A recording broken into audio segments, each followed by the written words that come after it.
komere hariho akandi gatekerezo kaje cyane ko ndiyumvira cyane mugabo ndabona akandi gatekerezo kabisa.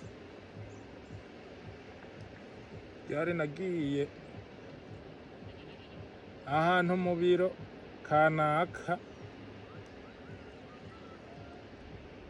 burya hakora n'abantu beza, burya hakora abantu beza bashajije baberewe, abajene bona nyene ko babishoboye, n'abantu b'abamama. Muga ikibazo nabatoye ni kimwe, ikibazo nabatoye ni iki kimwe gusa, ibintu barimwo ntawo bimenya. Sinzi ko nkeka mu Burundi umuntu ariko arakora akazi boba yagiye atwaye agomba ko ahembwa gusa. Conyene ngira ngo gusa nico conyene ngira ngo kiba camujanye. Mbeho kuba twogira iterambere ryiza ntaco biba bimutwaye. Nyakubahwa Perezida mukuru w'igihugu cacu yama yabivuze asemerera dutera imbere vision 2040-2060. Nukuri nta kuntu twoyishikamwo, nukuri tumufashe, dukoresha inguvu, dukorana umwete ku bikorwa tuba twashinzwe, kuko nukuri birababaje cane aho usanga umuntu ari mu biro ni telefone, abantu batonze umurongo barindiriye kugira bakigwa, ugahera 2:00 binjiye ugatonda umurongo ukahava 11 bugaye. Rero nuko ivyo bintu birateye isoni kabisa, birateye isoni. Amadosiye menshi aradindira kandi ari dosiye itomara umunsi, yomara nk'umunsi umwe canke iminsi 2 yanatevye. Mugasanga uratonze indwi yose urondera dosiye yawe ukayibona.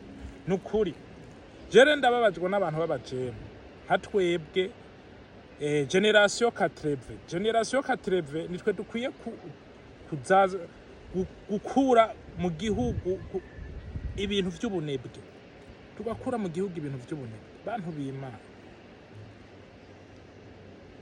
dukore gute?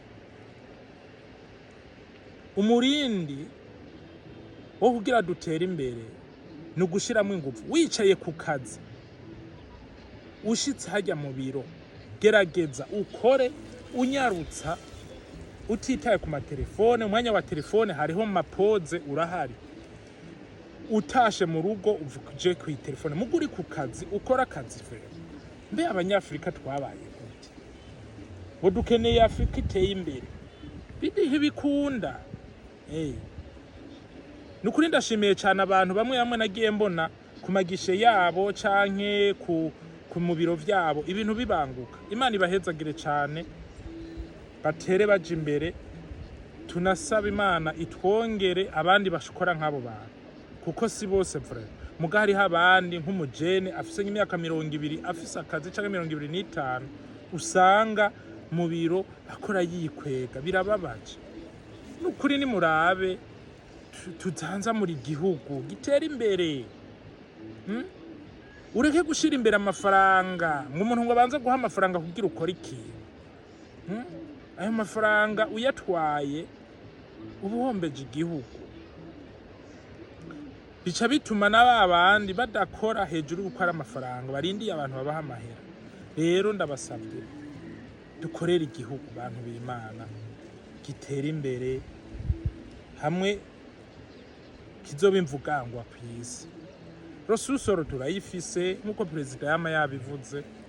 Rero hariho n'abazikoramwo bakiba bashira mu mifuko yabo, baduza ama etage, bagura imiduga myiza. Mugabo iyo miduga myiza ikibabaje igira mwibarabara ribi. Ya mahera batwaye niyo yari kubaka ibarabara.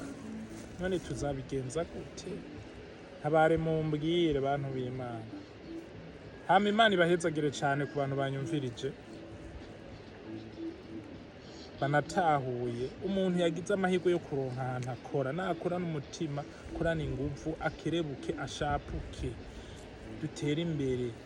Ibintu vy'imirongo bihagarare mu mabira mwami. Kandi ikindi naco nokebura nohereza ko abantu baba shefu baba barongoye ayo mabiro amwame bareke kwicara mu biro nibakontorora abakozi babo kugira ngo barabe ko ivyo babashinze bariko babikorana ubwira hanyuma Imana ibahezagire cane murakoze.